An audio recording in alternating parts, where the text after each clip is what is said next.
Hi, welcome. My name is Sean McLaughlin. I'm the candidate for Nipissing, and I am proud to welcome Mike today to North Bay and to Nipissing. I would like to recognize that we are standing on the traditional territory of the Anishinaabe peoples of the Robinson-Huron Treaty. Mike. Great, Sean. Thank you so much for inviting me to be here today. We're also joined by Chris Rivard, who is our candidate in Temiskaming-Cochrane. And I just want to thank you all for joining us today. We are facing a drug poisoning crisis in Ontario.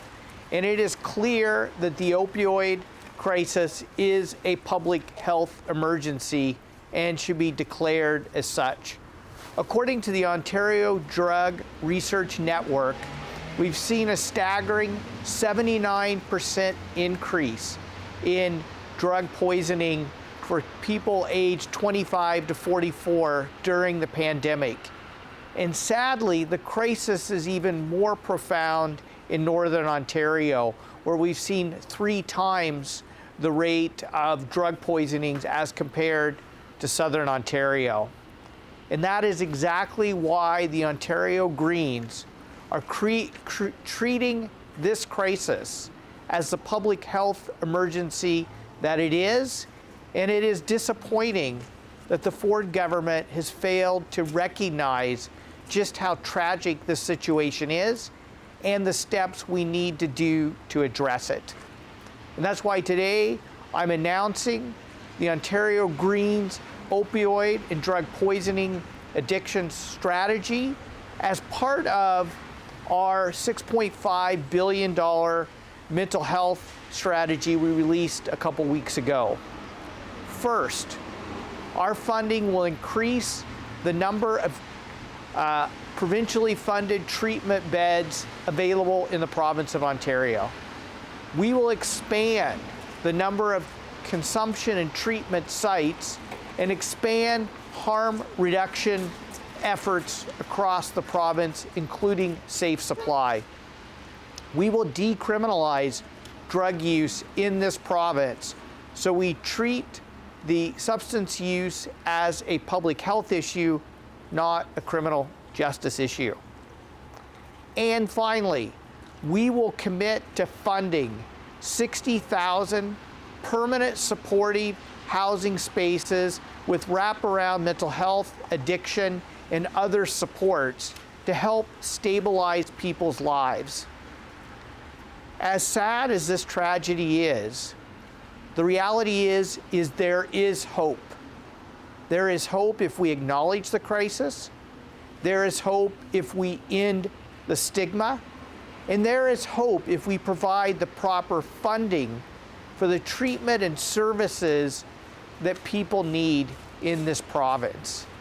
And that's why I'm so proud to be working with experts running as our candidates, such as Sean McLaughlin, who's an addictions counselor right here in North Bay.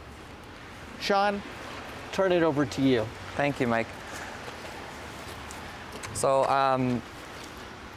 as Mike said, it's a very important issue to reduce the stigma of the mental health and addictions crisis. It's something that may be uncomfortable, but we really have to take a look at it head on and treat it as a public health issue.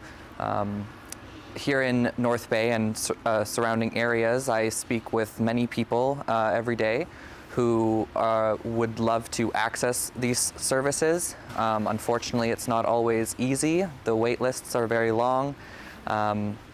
So I believe in this plan and this platform for our mental health to be so important to improving the access and the care to the services for the people that I work with on a daily basis. Great. Thank you, Sean. And we're happy to take any questions. Maybe start in person and then we'll move online. Schreiner, drug strategy, including decriminalization of drug use. Can you just reiterate the plan for the Greens if elected? Yeah, I mean, we basically are going to treat the drug poisoning and addictions crisis as the public health emergency that it is, and we're going to treat it as a public health issue, not as a criminal justice issue. We believe that the federal government should decriminalize drug use so we can start treating substance use as a public health issue. That's exactly what it is. And part of our plan is to, one, fund more provincially, expanding provincially funded treatment beds, expand the number of consumption and treatment sites, and increase harm reduction services and availability of safe supply. Bring in a 24/7 crisis line so people can call for mental health support, not have to call the police. And finally, we are committed to funding 60,000 permanent supportive housing spaces with wraparound mental health, addictions, and other supports so we can stabilize people's lives. There is hope to end this crisis if we end the stigma and we put forward plans that are going to deliver the solutions and the services people need. How's the funding? Where's the funding going to come from all this? And is 60? And my second part would be: is 60,000 housing units enough?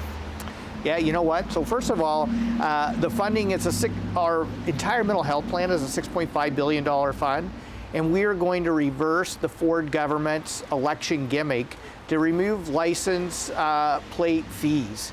That costs the province $1.1 billion a year, which is exactly the amount of money we need to fund our mental health and addiction strategy. And we're going to be honest with people.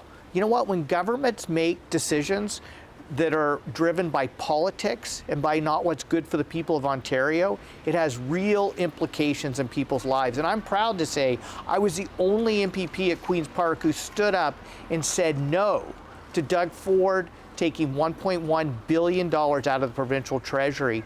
And when it comes to 60,000 permanent supportive housing spaces, that comes from expert advice from people in the field. Prior to the pandemic, people were saying we needed around 30,000, but given how just much more the pandemic has escalated both the homelessness crisis and the drug poisoning crisis, that number has gone up, and we've made a commitment to funding those 60,000 permanent supportive housing spaces over the next decade. And how we would pay for it, because you got to be honest with people about that, is right now the government is spending $6.5 billion a year to directly subsidize electricity prices, disproportionately benefiting high-income households. We would say, you know, provide electricity price support to low and middle-income households, not for high-income households, and redirect that money to ensuring that everyone has an affordable place to call home in this province. Why was it so important for you to be in North Bay today? You know what, I'm touring Northern Ontario this week. One, to talk about, I think, an important issue like addressing the addictions and drug poisoning crisis, which is actually disproportionately negatively affecting Northerners. Also spending some time talking about the Ontario Greens critical mineral strategy, because we want mining in this province to be the global leader when it comes to sustainable green mining the metals to fund the new climate economy. Can you touch on passenger rail? Yeah, absolutely. Yeah, so we released our plan last year to bring back the Ontario Northland. We want to increase passenger rail in the north as well as bus service, because we know that, one, people need affordable options in terms of their transportation needs, and we also know that rail and bus service are critically important to crushing climate pollution and addressing the climate crisis that we face. I wondered, sir, about the position your party's in. You're going to need help. You're going to need a coalition of some sort. Who do you see as allies out there that have common ideas, maybe that you can agree on? Well, I mean, first of all, I would say that the Ontario Greens have shown what one Green MPP can accomplish at Queen's Park. I mean, I think most people would recognize that we've had a much bigger influence at Queen's Park than many people expected. And so we want to, and we are committed to expanding the Green Caucus so we can even have a bigger influence at Queen's Park to improve people's lives. And we're willing to work across party lines to get things done for the people of Ontario. I'm proud to say I spearheaded all 4 parties supporting legislation to declare the month of August Emancipation Month. It was the first bill in Ontario history supported by all 4 parties in the legislature. I also passed legislation working with a member of the Conservative caucus to make life better for electric vehicle owners. I have shown, and I think Greens across the country have shown, an ability to work across party lines, and we will continue to do that in the next Parliament. Is there any way we can chat with you next? Sure, yeah. Absolutely. On that note of the one MPP, Yeah. would you commit, North Bay Pride wants to do a debate with the provincial leaders, would you actually commit to showing up for that? And I'll make that commitment today, and I'll challenge every other leader to participate. Thanks, Mike. Could we kindly have you just a little bit centered? Thank you, sir. And just so we get it accurately, if you could kindly introduce yourself and spell your first and last name, please. Sure, yeah. So my name is Sean McLaughlin, SeanMcCloklin, and I am an addictions counselor. Currently, I also work as a residential youth worker with children who come from various different backgrounds. And I'm running for the Greens because I believe in the platform, and the gold standard here with us is putting the people and the planet first. And I feel like for me, there was no other platform that really stood out quite so much, and with all the same values that I hold so dear. So. And how does your professional life correspond to the Green plan and the Green platform to decriminalize illicit drugs? Well, I think that it's really important that we, like Mike said, we treat it as a public health issue. I think that the justice system just doesn't really have the resources. Certainly, our jail doesn't have the resources to take care of that as a criminal issue. We're finding a lot of overcrowding and stuff like that, especially. So I think that if we were to have more access to beds and medical facilities for that sort of thing, that would be much more effective. So you're competing against, basically, you're trying to get votes from an MPP who's been in power for many years, Yes. bringing, excuse me, millions of dollars every week, it seems, to the municipality, and then you have a deputy mayor who's put her name forward, Yes. and then you have a well-known NDP candidate. I guess if you had a chance to speak to the voters to make your pitch, why should they vote for you, and how difficult do you think it is going to be this election to garner a lot of support? Well, I definitely have a lot of respectable people who I'm going up against. I think that I definitely, support some of the things that they're doing, and I definitely respect Vic for all the work he's done in the community as far as bringing the economy up.